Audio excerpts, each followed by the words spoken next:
confidence boost for you guys, obviously after yesterday's game? Yeah, definitely. We were very disappointed with how we played at Joburg. To be quite honest with you, we felt like we didn't even get off the bus. We played a pretty poor game of cricket and we're still only a couple of hits away. But we had a good chat in the change rooms after, and we recognised that we had tonight to bounce back straight away, and that's exactly what we did. The boys were clinical. Personally, what was it like out there? Tempted to just go hard, but you managed it quite well in the end after losing a couple. Yeah, we lost wickets at tricky times early on, so never really had the opportunity to sort of cut loose. But to be honest, we knew if we chased the runs within a certain amount of balls, we'd get the bonus point as well. So there was never really a situation where I had to put the foot on the gas too hard. It was a cruisy chase, thankfully. Oh, it's kind of so you from Sport 24. Just talk us through Jimmy Leash's match winning spell that was precipitated that particular collapse. Yeah, he bowled really well. He came on, he hit the right areas on that wicket, and hit a very hard length. I think playing at Centurion, it's so key to hit that length more often than not, and that's exactly what he did, and he got his reward. So I think that's a big part of turning the game for us. Kenny Ward and Citizen. Well done, Phil.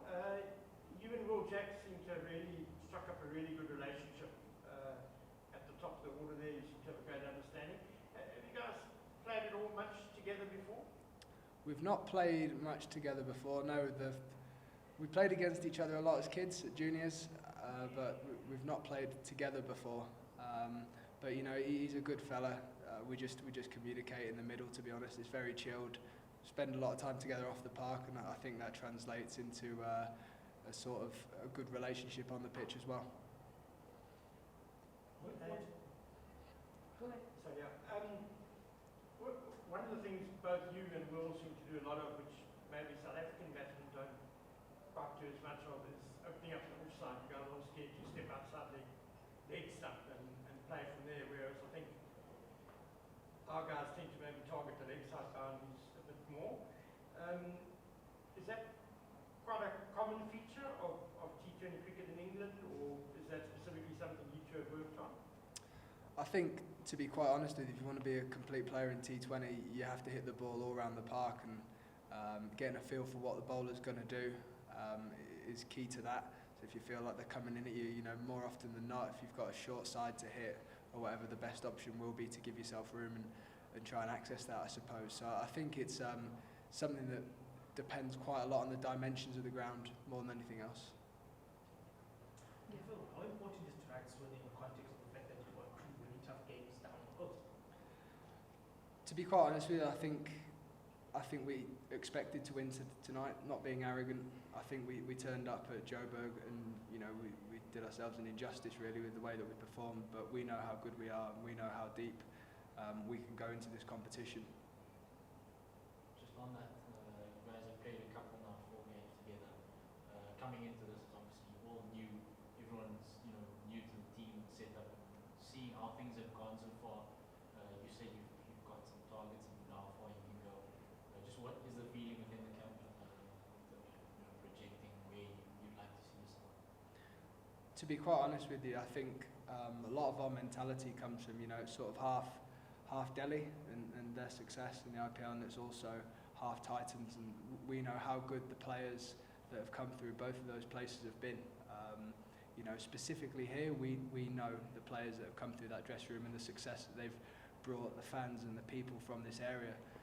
So I think a lot of the conversation is about doing that justice and creating something really special, or continuing something really special, and being as successful as we can, because nothing unifies a side or a fan base like winning.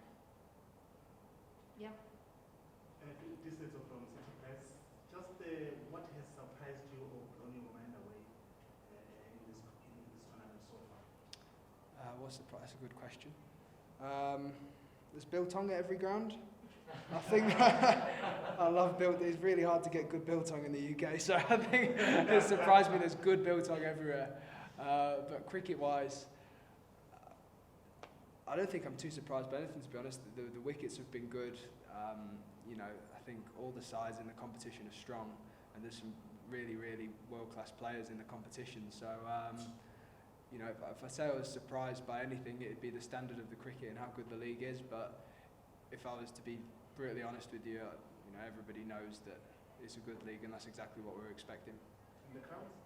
The crowds have been brilliant so far, especially here. The support that we've had here has been unbelievable. You know, the atmosphere that they've been creating. So, long may that continue.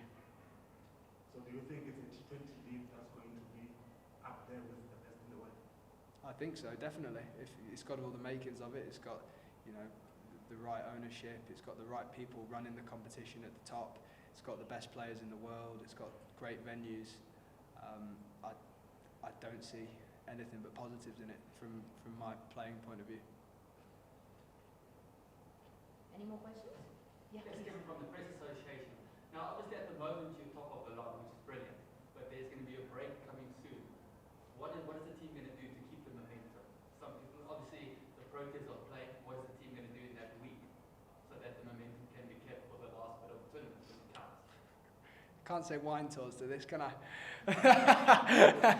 No, to be quite honest with you, I think it's a good opportunity to sort of take stock, and you know, the schedule's very busy in this competition, so I think it's going to be a good opportunity for lads to get a bit of rest into their bodies, and you know, to take stock of where we are in the competition and what we've got to do to achieve what we want to be doing at the end of this I competition. know some teams are going to Sun City, some teams are going away. What is the plan? Is it to still practice? Is it to get the family? I think some boys will be doing, you know, either of those. My plan is 3 ODIs, which isn't Sun City. It's Kimberley.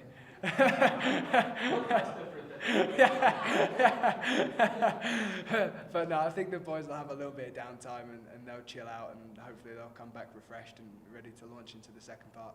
Thank you. Good luck, Dawn. Cheers, mate. We good? Awesome. Thank you so much.